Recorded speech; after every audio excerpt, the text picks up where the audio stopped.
আমি বিশ্বাস করি ডক্টর ইউনূসের এমন অ্যাকশন বা এমন সিদ্ধান্তে সারা বাংলাদেশের দল মত নির্বিশেষে সবাই এই খবরটাতে খুশি হবেন। ডক্টর ইউনূসকে এনটি আওয়ামী লীগ এই মুহূর্তে ভাবার কোনো কারণ নাই। কিছু কিছু ক্ষেত্রে যখন তিনি সংস্কারগুলো করছেন, কারণ এই সংস্কারগুলোর সুফল আপনি আওয়ামী লীগ হন, আপনি বিএনপি হন, জামাত হন, জাতীয় পার্টি হন, হিন্দু হন, মুসলিম হন, এই সুফলটা পুরা জাতি উপভোগ করবে।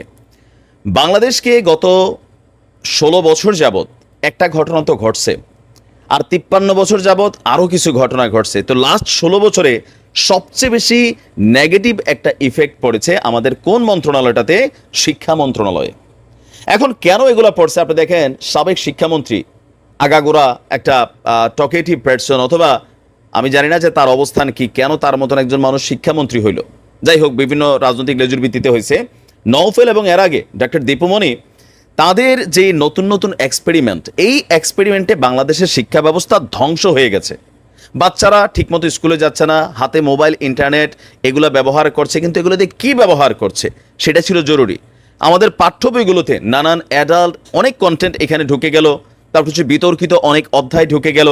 তো সেগুলো নিয়ে গার্জিয়ানরা বিরক্ত ছিল, কিন্তু আসলে নানান প্রতিবাদ সমাবেশ বিক্ষোভের পরেও কোনো রকম পরিবর্তন হচ্ছিল না। তো অবশেষে ডক্টর ইউনূসের নির্দেশে নতুন সংস্কার হচ্ছে, তবে পুরান প্যাকেটেই নতুনটা আমরা দেখতে পাচ্ছি। ঘটনা কি? নতুন যে শিক্ষাক্রম লাস্ট আওয়ামী লীগ সরকার বাস্তবায়ন করার চেষ্টা করেছিল, সেইটাকে বাস্তবায়ন করা কঠিন। সিস্টেম সুন্দর, কিন্তু এটা বাংলাদেশের জন্য না। সিস্টেমটা সুন্দর ছিল, কিন্তু এটা কাদের জন্য? সেই লেভেলের দেশগুলোর জন্য, যারা পৃথিবীর সর্বোচ্চ ভালো থাকা কান্ট্রিগুলা। এখন সরকার সিদ্ধান্ত নিয়েছে, আমাদের শিক্ষা উপদেষ্টা হিসেবে যিনি নিয়োগপ্রাপ্ত হয়েছেন ওয়াহিদ উদ্দিন মাহমুদ, তিনি বলছেন যে অন্তর্বর্তীকালীন সরকারের বিশেষ বৈঠকে তারা সিদ্ধান্ত নিয়েছে যে আগের পদ্ধতিতেই ফেরার চেষ্টা করা হবে। এই সামনের বছর থেকে নতুন শিক্ষাক্রম বাস্তবায়ন করা কঠিন। আর এমন মন্তব্য করে শিক্ষা উপদেষ্টা ওয়াহিদ উদ্দিন মাহমুদ বলছেন সাংবাদিকদেরকে যে আগের পদ্ধতিতেই আমরা ফেরার চেষ্টা করব, তবে আগেরটাতে ফিরে গেলেও আমরা এমনভাবে ফিরে যাব না যে বর্তমানটার সাথে শতভাগ আবার অমিল থাকবে। এটার কারণ আছে, কারণ যেই পাঠ্যক্রমটা চলছে, একটা জেনারেশন বা একটা অংশ এটাতে কিছুটা ইউজ টু হয়ে গেছে বা অভ্যস্ত হয়ে গেছে। এই পাঠ্যক্রমেরও কিছু জিনিস ভালো ছিল, বাট অধিকাংশই এখানে ঝামেলাযুক্ত ছিল। সিস্টেমটা সুন্দর, আবারও বলি, কিন্তু এগুলো বাংলাদেশের জন্য প্রযোজ্য না।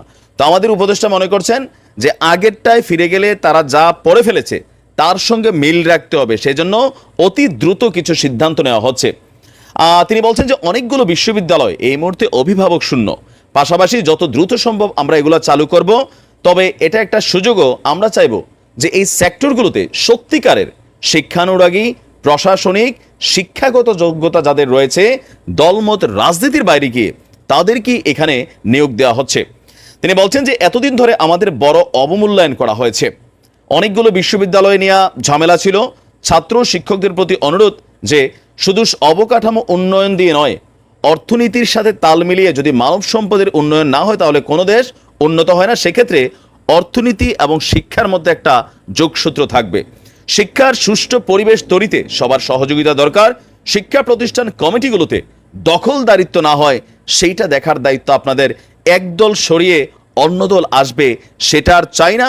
কি করা যায় সেটা নিয়ে চিন্তা করব, তিনি বলছেন। তো আমিও মনে করি বাংলাদেশের প্রত্যেকটা প্রাইমারি স্কুল, হাই স্কুল, মসজিদ, মাদ্রাসা, শিক্ষা সেক্টর যেগুলোতে আছে, সেইখানে স্কুল কমিটিতে ওই মানুষগুলোকে রাখতে হবে যাদের সন্তানরা এই স্কুলেতে পড়ে। বেশিরভাগ জায়গায় বাংলাদেশের কমিটিতে থাকা লোকদের সন্তানরা স্কুলে পড়ে না।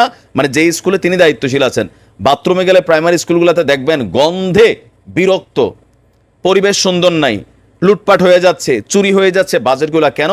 তাদের সন্তানরা এখানে পড়ে না। যদি তাদের সন্তানরা পড়তো, বাথরুমগুলো থাকতো চকচকা, ক্লাসরুম থাকতো চকচকা, বেঞ্চ টেন্স থাকতো সুন্দর। তো আমি মনে করি যে ডক্টর ইউনূস সাহেবের এই সিদ্ধান্তগুলো খুবই গুরুত্বপূর্ণ, জরুরি সারা বাংলাদেশের মানুষের জন্য।